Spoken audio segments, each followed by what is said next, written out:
Yes, Kenya. Tamu sana, yes, tamu sana. Recent opinion polls are showing clearly Raila Odinga beating William Ruto in 6 out of 8 provinces. And the opinion polls are also indicating William Ruto beating Raila in Rift Valley and also in Central. But in Central, the opinion polls are showing Raila's popularity is actually rising as William Ruto's popularity declines. Those are the latest and recent opinion polls that have been done. And some few months ago, before Raila Odinga declared his candidature for the presidency, I still remember there was an opinion poll, or rather some opinion polls, were showing William Ruto beating Raila in all the 8 provinces, including in Nyanza. That was some few months back. And then as time went by, Raila was actually reclaiming his traditional support bases. And as I talk right now, Raila so far claimed all his traditional support bases and now is taking the war to William Ruto's doorstep in Rift Valley and also in Central. So in this video, I want us to dwell on Central because earlier today, Karanja Kibicho held some meetings in Kirinyaga County. Karanja Kibicho comes from Kirinyaga County and he has been very active on the ground there in Kirinyaga. In fact, among leaders from Central who are very active on the ground, that's Karanja Kibicho, that's Peter Munya, and maybe Kanini Kega. Those are leaders who have proved to be very vital for Uhuru and Raila's campaign teams on the mountain. So Karanja Kibicho was earlier today in Kirinyaga County, and he was addressing some residents, and he told them that he's going to tell President Uhuru Kenyatta to actually go to the people, or rather go to the mountain, or in this case to Kirinyaga, with Raila Molo Odinga. And the residents cheered that very widely. They were very much happy about that. So I want us to have a look at that short clip, for it's going to form the basis of our analysis and a discussion right now. Have a look at this. From that short clip, you are seeing Karanja Kibicho telling that crowd that he's going to tell Uhuru Kenyatta to go with Raila Odinga to Kirinyaga. And those people are very happy. And that short clip of Karanja Kibicho, if you look at it objectively and deeply with a third eye, Karanja Kibicho is just exposing Uhuru Kenyatta, Raila Odinga's game plan. Raila Odinga and President Uhuru Kenyatta, they have got an elaborate plan to start the mountain tours. And maybe in the coming days, we might just find Uhuru Kenyatta and Raila Molo Odinga hitting the campaign trail on the mountain. And your guess can be as good as mine.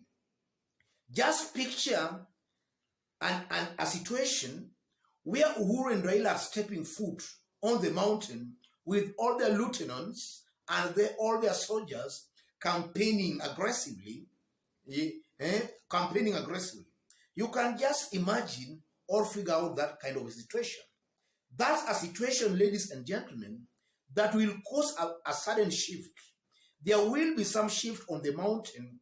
Immediately, Uhuru and Raila does that on the mountain. And I'm saying that because since 2018, William Ruto has made numerous trips on the mountain campaigning for the presidency, inciting the locals against President Uhuru Kenyatta. Uhuru Kenyatta has never stepped foot there to start his campaigns. And just as I started, or rather what I said when I was starting, I gave you example of opinion polls that were being done before Raila declared his candidature. They were showing Raila William Ruto beating Raila Odinga in all provinces, including Nyanza. Yes, those are opinion polls that were being done some times back. And I still remember Tom Wolf. Yes, Tom Wolf.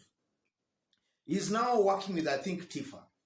Tom Wolf, during one interview, after they had released an opinion poll showing that Ruto was beating Raila even in Nyanza, I think it was last year, Tom Wolf actually defended that at that time William Ruto was even popular in Nyanza. So you can see that as now Raila Odinga, or rather as time was going by, Raila has managed to reclaim all his traditional support bases. And as I talk right now, Raila is now winning in 6 out of 8 provinces. And the same situation, I'm seeing it repeating itself on the mountain. An opinion poll being done today on the mountain is putting William Ruto on the lead. Yes, and we can give him that because he has all along been on the campaign trail. But now just figure out a situation where also Uhuru Kenyatta and Raila Odinga hit the campaign trail on the mountain. Things are bound to change, ladies and gentlemen. That is a fact. And also the mere fact that our Kenyan politics is largely ethnic. That is something I still maintain here. The mere fact that our politics is largely ethnic and Uhuru Kenyatta still remains the ethnic and political kingpin of the mountain, there is no senior leader who has come up or rather out as an alternative leader to Uhuru Kenyatta. So as it is today, I still believe Uhuru Kenyatta can successfully persuade the mountain to go the direction he'll most likely show them. Yes, I still believe that. And I'll only be convinced because I've been hearing some people saying that the mountain is gone. The mountain is gone. I'll only be convinced that the mountain is gone when Uhuru Kenyatta will step foot on the mountain, does his campaigns there aggressively, and the mountain will still remain defiant. When it reaches that stage, I will be convinced that maybe William Ruto might walk with some good votes from the mountain. But as it is today, Uhuru Kenyatta has never stepped foot there. So I'm still very reluctant to even imagine William Ruto can win the mountain vote. I'm still very reluctant even to dream or think of something like that. You know, in politics, we do have winds of change. And for anybody who has ever been in any elective seat, or rather who has ever contested, will tell you that winds do change even in the last minute. You might have even been very popular, and then 1 week or even 2 days or even 1 day, winds suddenly change, and you find your opponent actually leading, just gaining popularity from nowhere. I'm seeing such kind of a scenario repeating itself on the mountain. I'm very much certain that the winds of change on the mountain will actually manifest themselves as August election approaches. And then for those who have been keenly following Peter Munya's politics and also Karanja Kibicho politics, Peter Munya has traversed almost all counties on the mountain, lowering of fertilizer prices. He has been really doing a good job as far as the new campaigns on the mountain are concerned. He has been managing to convince a good majority, or rather some good residents of the mountain, to actually look at the attributes of a good leader.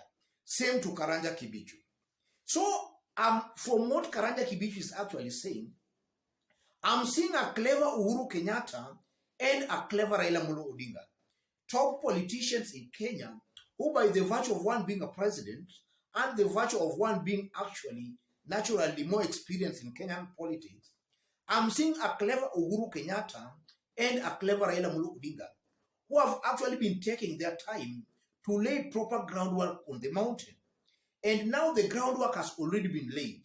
So in the coming days, I won't be surprised at all to find President Uhuru Kenyatta and Raila Odinga now hitting the campaign trail on the mountain.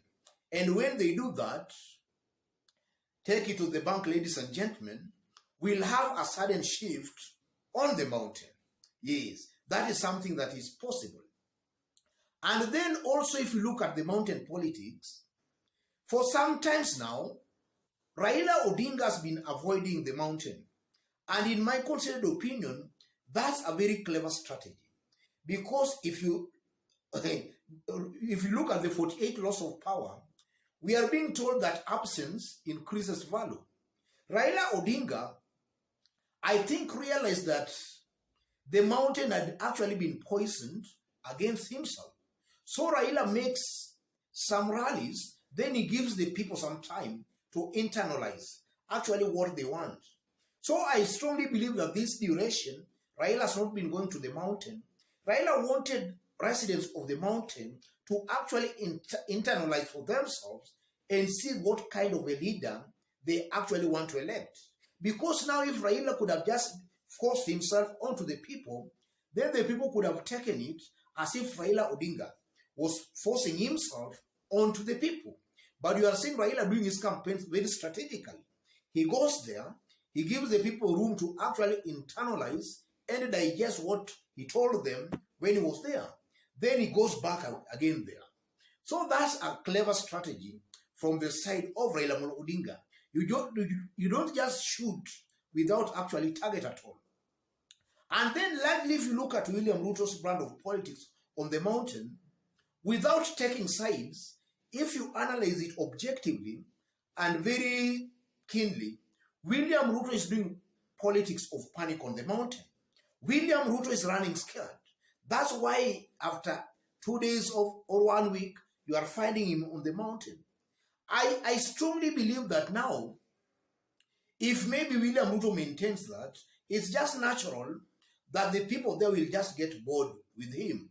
And now, a new Raila Odinga and a new Uhuru Kenyatta, that combination most likely will cause some excitement on the mountain. And that excitement will actually create a euphoria that maybe will go down in the history books as the wave that was never seen. Raila and Uhuru, ladies and gentlemen, most definitely, if what Karanja Kibicho is trying to say, they have an elaborate plan, a plan to start their political tours and campaigns on the mountain. And when that happens, I'm seeing the mountain changing suddenly from William Ruto to Raila Odinga.